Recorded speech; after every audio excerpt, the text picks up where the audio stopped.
Hi friends, welcome to JM notes. இன்றைக்கி நாம் 9ஆம் வகுப்பு சமூக அறிவியல் குடிமையல்ல ஃபஸ்ட்டு லெசனாக இருக்க அரசாங்க அமைப்புகள் மற்றும் மக்களாட்சி என்ற லெசன்லேருந்து இன்றைக்கி நாம் கொஸ்டின்ஸ் பார்க்க போகிறோம். வாங்க லெசனுக்கு போகலாம்.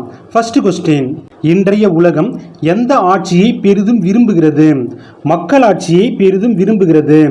உலகில் காணப்படும் அரசாங்கங்கள் யாவை? 1 உயர்குடியாட்சி, 2 முடியாட்சி, 3 தனிநபர் ஆட்சி, 4 சிறு குழு ஆட்சி, 5 மத குருமார்களின் ஆட்சி, 6 மக்களாட்சி, 7 குடியரசு.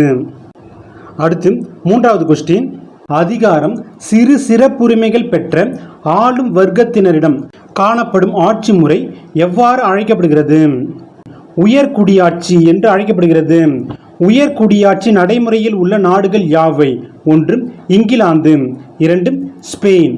ஒரு நபர், வழக்கமாக அரசரால் அமைக்கப்படும் அரசாங்கம் எவ்வாறு அழைக்கப்படுகிறது? முடியாட்சி அல்லது அரசியல் அமைப்பு முடியாட்சி என்று அழைக்கப்படுகிறது. அடுத்து 6வது கொஸ்டின், முடியாட்சி நடைமுறையில் உள்ள நாடுகள் யாவை? 1 பூடான், 2 ஓமன், 3 கத்தார்.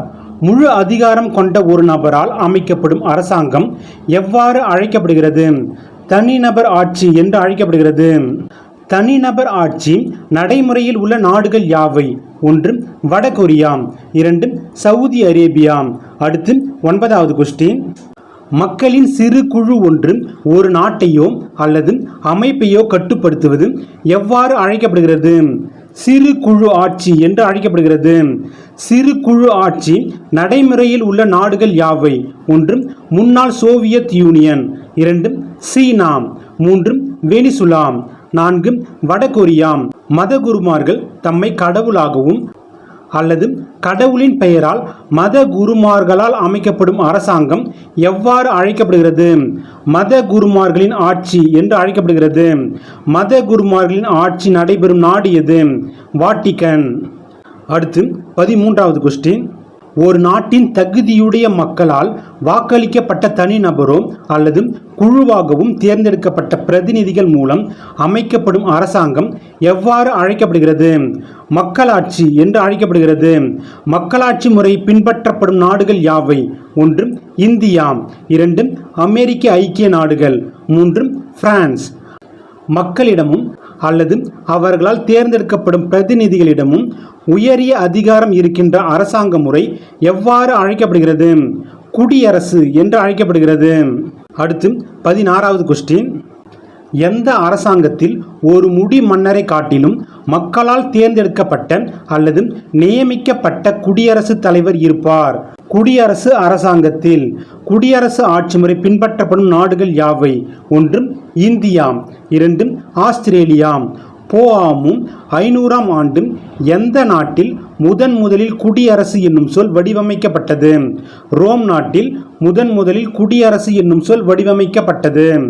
குடியரசு என்ற சொல் எந்த சொல்லில் இருந்து பெறப்பட்ட சொல்? ரெஸ் பப்ளிகா என்ற சொல்லில் இருந்து பெறப்பட்ட சொல். அடுத்து 20வது கொஸ்டின், குடியரசு என்ற சொல் பெறப்பட்ட ரெஸ் பப்ளிகா என்னும் சொல் எந்த மொழியில் இருந்து பெறப்பட்ட சொல்? லத்தீன் மொழியில் இருந்து பெறப்பட்ட சொல்.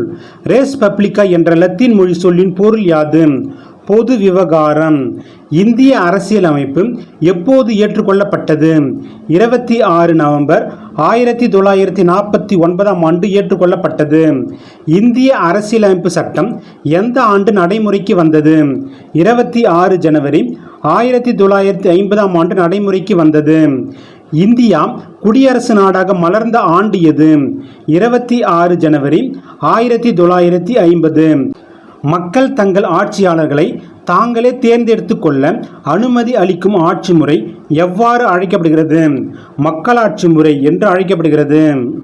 அடுத்து 26வது கொஸ்டின், எந்த ஆட்சி முறையில் மக்களால் தேர்ந்தெடுக்கப்பட்ட தலைவர்கள் மட்டுமே ஆட்சி செய்ய முடியும்?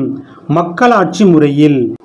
எந்த ஆட்சி முறையில் மக்கள் சுதந்திரமாக தாங்கள் விரும்பிய கருத்துக்களை தெரிவிக்கவும் ஓர் அமைப்பை ஏற்படுத்தவும் போராட்டங்கள் நடத்தவும் உரிமை பெற்றவர்கள் ஆவர்?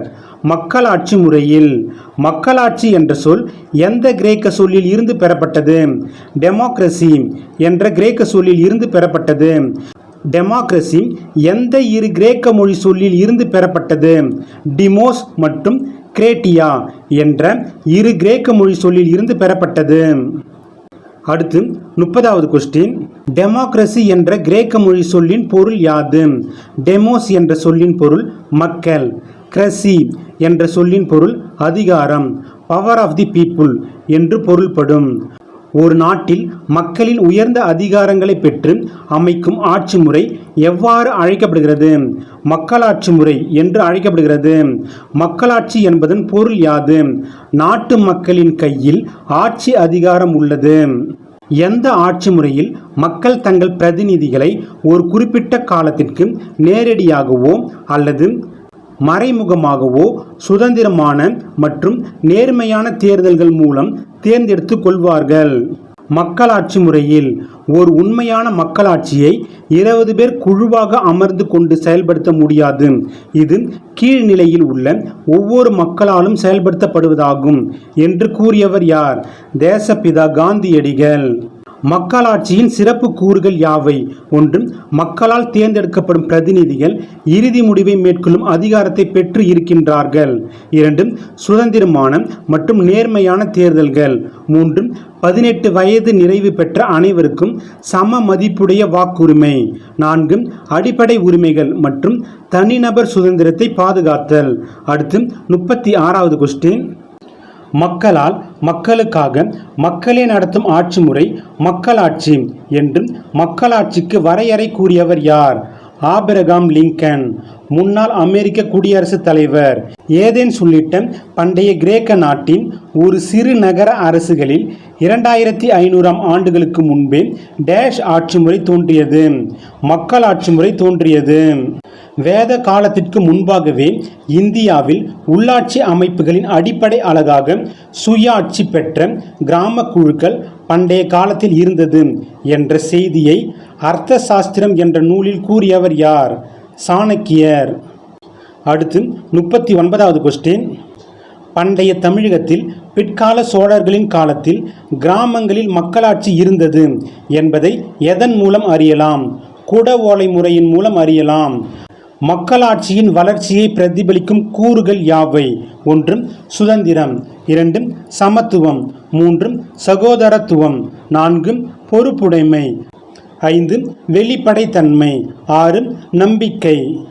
அடுத்து 41வது கொஸ்டின். மக்களாட்சி அரசாங்க அமைப்பு எத்தனை வகையாக பிரிக்கப்பட்டுள்ளது? 2 வகையாக பிரிக்கப்பட்டுள்ளது. அவை என்னன்னா, 1. நாடாளுமன்ற அரசாங்க முறை. 2. அதிபர் அரசாங்க முறை. நாடாளுமன்ற அரசாங்க முறையின் அரசாங்க அமைப்புகள் யாவை? வாக்காளர், சட்டமன்றம், நிர்வாகம். நாடாளுமன்ற அரசாங்க முறை நடைமுறையில் உள்ள நாடுகள் யாவை? 1. இந்தியா. 2. இங்கிலாந்து. அடுத்து 44வது கொஸ்டின். அதிபர் அரசாங்க முறையின் அரசாங்க அமைப்புகள் யாவை? வாக்காளர், நிர்வாகம், சட்டமன்றம். மக்களாட்சி எத்தனை வகைப்படும்? 2 வகைப்படும். அவை என்னன்னா, 1. நேரடி மக்களாட்சி. 2. மறைமுக மக்களாட்சி. மக்களாட்சியின் வகைகள் என்பது மக்கள் சமமாக பங்கேற்க அனுமதி அளிக்கும் டேஷை குறிக்கிறது. சமூக அமைப்பு மற்றும் அரசாங்க வகைகளை குறிக்கிறது. பொது விவகாரங்களில் மக்கள் நேரடியாக முடிவு எடுக்கக்கூடிய ஆட்சி முறை எவ்வாறு அழைக்கப்படுகிறது? நேரடி மக்களாட்சி என்று அழைக்கப்படுகிறது. அடுத்து 48வது கொஸ்டின். நேரடி மக்களாட்சியை பின்பற்றும் நாடுகள் யாவை? 1. பண்டைய கிரேக்க நகர அரசுகள். 2. சுவிட்சர்லாந்து. பொது விவகாரங்களில் மக்கள் தங்களது விருப்பத்தை தேர்ந்தெடுக்கப்பட்ட பிரதிநிதிகளின் மூலம் வெளிப்படுத்தும் ஆட்சி முறை எவ்வாறு அழைக்கப்படுகிறது? மறைமுக மக்களாட்சி முறை அல்லது பிரதிநிதித்துவ மக்களாட்சி முறை என்று அழைக்கப்படுகிறது. மறைமுக மக்களாட்சி முறை அல்லது பிரதிநிதித்துவ மக்களாட்சி முறை பின்பற்றப்படும் நாடுகள் யாவை? 1. இந்தியா. 2. அமெரிக்க ஐக்கிய நாடுகள். 3. இங்கிலாந்து.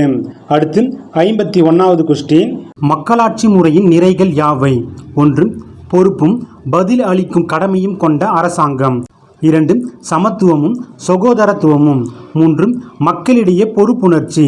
4. தல சுய ஆட்சி. 5 அனைவருக்கும் வளர்ச்சியும் வளமும். 6 மக்கள் இறையாண்மை. 7 சகோதர மனப்பான்மை மற்றும் கூட்டுறவு. அடுத்து 52வது கொஸ்டின். மக்களாட்சி முறையின் குறைகள் யாவை? 1 மறைமுக அல்லது பிரதிநிதித்துவ முறை கொண்ட மக்களாட்சி. 2 வாக்காளர்களிடையே போதிய ஆர்வமின்மை மற்றும் குறைந்த வாக்குப்பதிவு. 3 சில சமயங்களில் நிலையற்ற அரசாங்கத்திற்கு வழிவகுக்கிறது. 4 முடிவெடுக்கும் முறையில் காலதாமதம். அடுத்து 53வது கொஸ்டின். இந்தியா டேஷ் மக்களாட்சி முறையை கொண்ட நாடு ஆகும். நாடாளுமன்ற மக்களாட்சி முறையை கொண்ட நாடு ஆகும். இந்தியாவின் நாடாளுமன்றம் யாரை உள்ளடக்கியது? தேர்ந்தெடுக்கப்பட்ட மக்கள் பிரதிநிதிகளை உள்ளடக்கியது. இந்தியாவில் நாட்டிற்கு தேவையான சட்டங்களை உருவாக்குவது எது? இந்திய நாடாளுமன்றம். கொள்கை முடிவெடுப்பதில் இந்தியாவில் உள்ள நாடாளுமன்ற மக்களாட்சி அரசாங்கத்தின் 2 முக்கிய கூறுகள் யாவை? 1 மக்கள் பங்கு பெறுவது. 2 ஒப்புதல் அளிப்பது. உலகிலேயே மிகப்பெரிய ஜனநாயக நாடு எது? இந்தியா. அடுத்து 58வது கொஸ்டின். இந்தியாவில் மக்களாட்சி எத்தனை முக்கிய கொள்கையின் அடிப்படையில் இயங்குகிறது? 5 முக்கிய கொள்கையின் அடிப்படையில் இயங்குகிறது. அவை என்னன்னா? 1 இறையாண்மை.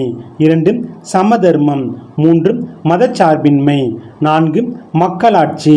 5 குடியரசு. அடுத்து 59வது கொஸ்டின்.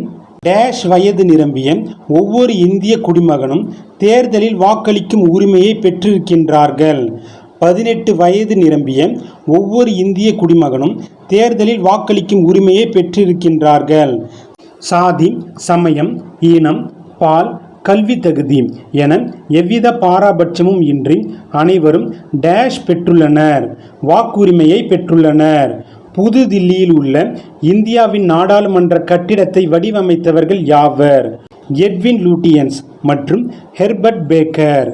பிரிட்டிஷ் கட்டிட கலைஞர்கள்.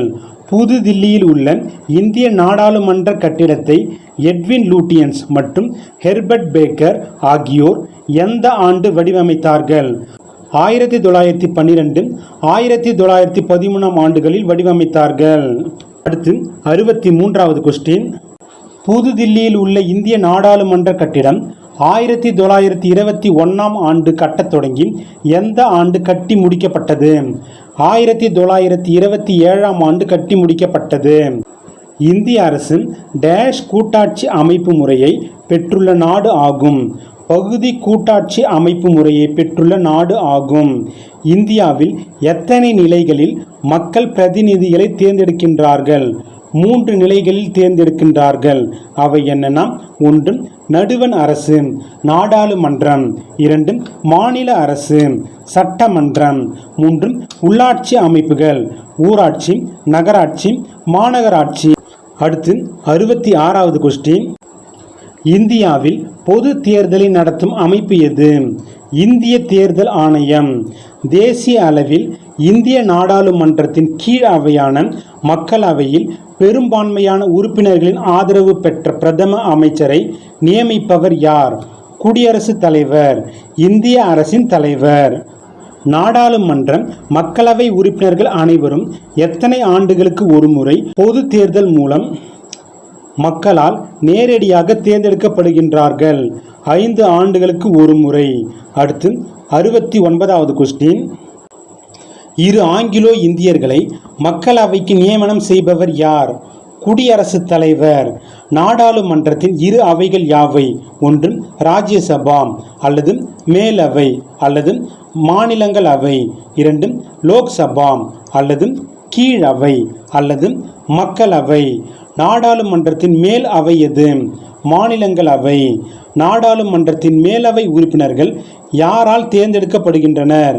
மாநிலங்களவை மற்றும் யூனியன் பிரதேசங்களில் உள்ள தேர்ந்தெடுக்கப்பட்ட உறுப்பினர்கள் மூலம் தேர்ந்தெடுக்கப்படுகின்றனர். அடுத்து 73வது கொஸ்டின்.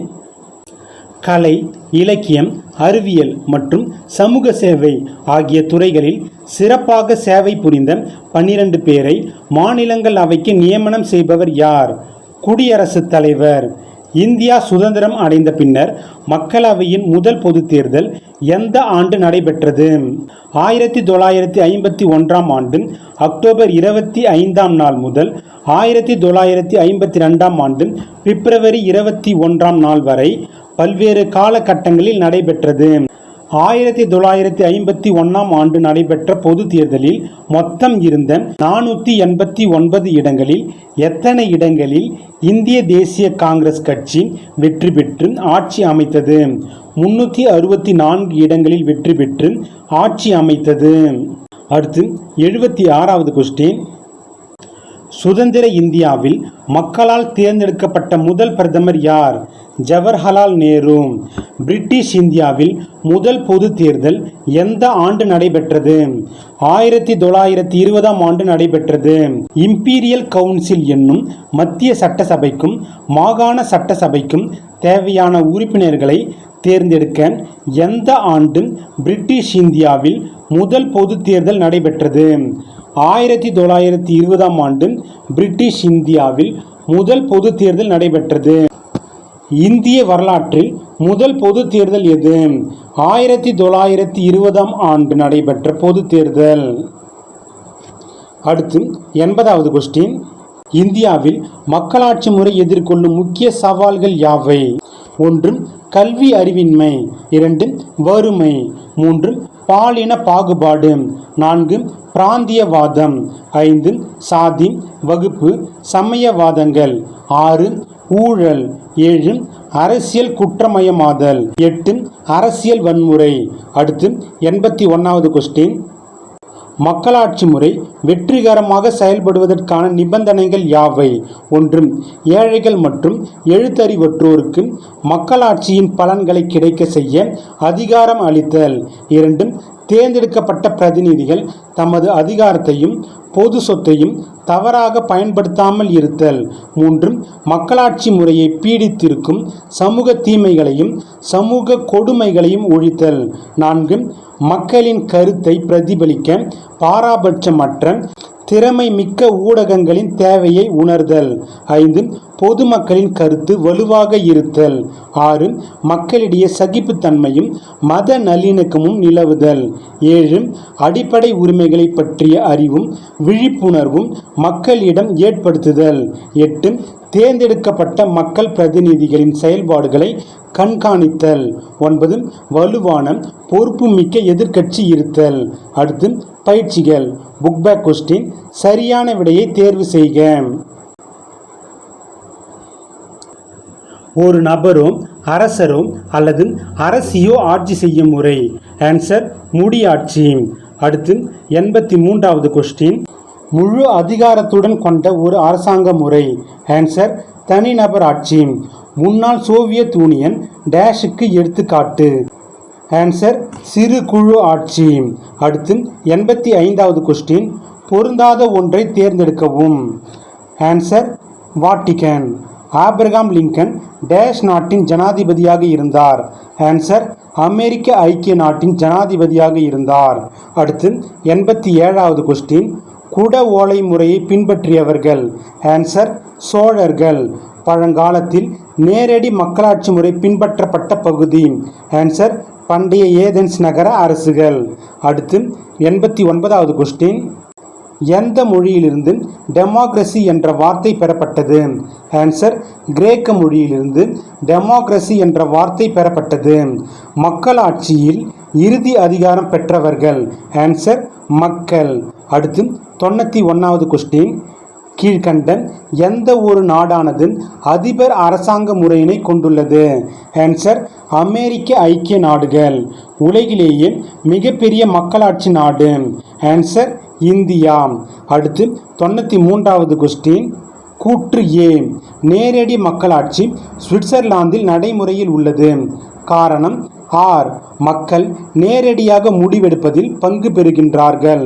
ஆன்சர் ஏ மற்றும் ஆர் இரண்டும் சரியானது மற்றும் ஆர் ஏவை விளக்குகிறது. அடுத்து 95வது கொஸ்டின். கூற்று இந்தியாவில் நாடாளுமன்ற அரசாங்க முறை பின்பற்றப்படுகிறது. காரணம் ஆர். இந்திய நாடாளுமன்றம் இரு சபைகளை உள்ளடக்கியது. ஆன்சர் ஆ. ஏ மற்றும் ஆர் இரண்டும் சரியானது மற்றும் ஆர் ஏவை விளக்குகிறது. அடுத்து 96வது கொஸ்டின். வாக்குரிமையின் பொருள். ஆன்சர் வாக்களிக்கும் உரிமை. அனைவருக்கும் வாக்குரிமை வழங்குவது. சமூக சமத்துவம். அடுத்து 98வது கொஸ்டின். பிரதமரை நியமிப்பவர் அல்லது நியமிப்பது. ஆன்சர் குடியரசுத் தலைவர். அடுத்து 99வது கொஸ்டின். குடியரசுத் தலைவரால் நியமிக்கப்படுபவர்கள். ஆன்சர் ராஜ்யசபைக்கு 12 உறுப்பினர்கள். அடுத்து 100வது கொஸ்டின். இந்தியாவில் சுதந்திரத்திற்கு பிறகு முதல் பொது தேர்தல் நடைபெற்ற ஆண்டு. ஆன்சர் 1951 52. அடுத்து கோடிட்ட இடத்தை நிரப்புக. இந்திய அரசியலமைப்பு இறுதியாக ஏற்றுக்கொள்ளப்பட்ட ஆண்டு 1949ஆம் ஆண்டு. 2 வகையான மக்களாட்சி டேஷ் மற்றும் டேஷ் ஆகும். நேரடி மக்களாட்சி, மறைமுக மக்களாட்சி. நேரடி மக்களாட்சிக்கு ஒரு எடுத்துக்காட்டு dash. Answer Switzerland. India dash மக்களாட்சி முறையினை கொண்டுள்ள நாடாகும். மறைமுக மக்களாட்சி முறையை கொண்டுள்ள நாடு ஆகும். சுதந்திர இந்தியாவின் முதல் பிரதமர் டேஷ் ஆவார். ஆன்சர் ஜவஹர்லால் நேரு. அடுத்து 106வது கொஸ்டின். ஆங்கிலேயர் ஆட்சி காலத்தில் முதல் பொது தேர்தல் நடத்தப்பட்ட ஆண்டு டேஷ். ஆன்சர் 1920. இந்தியாவில் நாடாளுமன்ற கட்டிடத்தை வடிவமைத்தவர்கள் டேஷ் மற்றும் டேஷ் ஆவர். Edwin Lutyens, Herbert Baker. அடுத்து போர்த்துகல்.